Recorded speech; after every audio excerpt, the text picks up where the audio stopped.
Honorable Speaker. Honorable Speaker, we have lately seen discordant voices, especially emanating from the presidency. And the presidency is composed of the president, the deputy president, the cabinet, and those others in that chain, Honorable Speaker. Honorable Speaker, whereas I would be least concerned about what happens in Kenya Kwanza, but when these matters have potential to create disunity in our country, then I will be very much concerned, Honorable Speaker.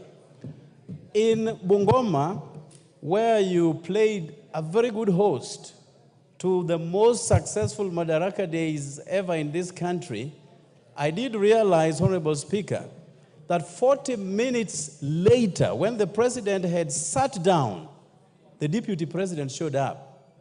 And the president of the Republic of Kenya had to welcome his deputy, which is totally a break from tradition, Honorable Speaker. On Sunday, during an event of the Akorino brothers in Nakuru, the deputy president arrived 1 hour after the president had sat down.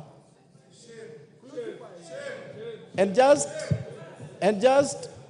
next to that president was his seat, which was being warmed by the Minister for Water and Irrigation, my friend Zachary Njeru. And when he showed up, he started, castigating the weather. He started castigating his means of transportation and many other things, Honorable Speaker. Yesterday, to my dismay, the deputy president took a commercial flight to Mombasa and was hauling his own bag, getting into the aircraft, Honorable Speaker. Honorable Speaker, this House appropriates and budgets for travels of the deputy president, Honorable Speaker. And at no given time have we ever envisaged a situation where he takes a commercial flight.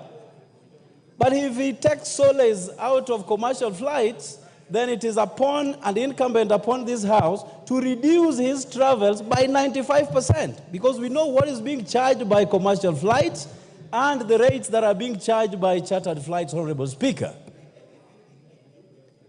Honorable Speaker, whereas this government is barely 2 years in office, we have listened to quite disdainful statements emanating from the office of the Deputy President. And I want to ask you, Honorable Speaker, that the majority leader here present to shed more light over these issues, because they touch on us as the consumers of government services, Honorable Speaker. Whereas a lot has already been spoken about regarding sugar and the loans that were offset by the government, Honorable Speaker, just yesterday, in a cabinet meeting, 6 billion shillings owed by coffee farmers was cancelled by the cabinet, Honorable Speaker. And there is no fury about it.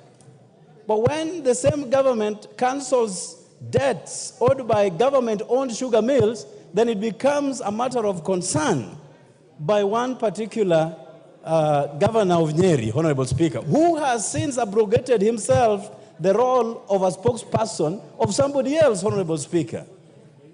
You know, I've always believed that governors are so busy. Your point.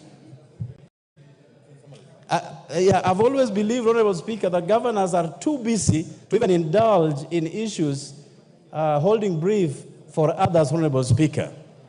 So, Honorable Speaker, these are fundamental, germane, and salient issues that, left unchecked, have the potential to create bigger problems for this country that we all love. So I implore upon my very good friend, Honorable Kimani Ichung'wah, the MP for Kikuyu, to shed more light on these matters. Otherwise, if there is a real problem that the Deputy President is suffering, that as a House we can help him solve, then this is the right platform. But if he's creating, disunity and playing victim at the same time, so that a particular section of the government would go a different way, and we want to know and call him to order. I thank you, Honorable Speaker, for the opportunity. Yes,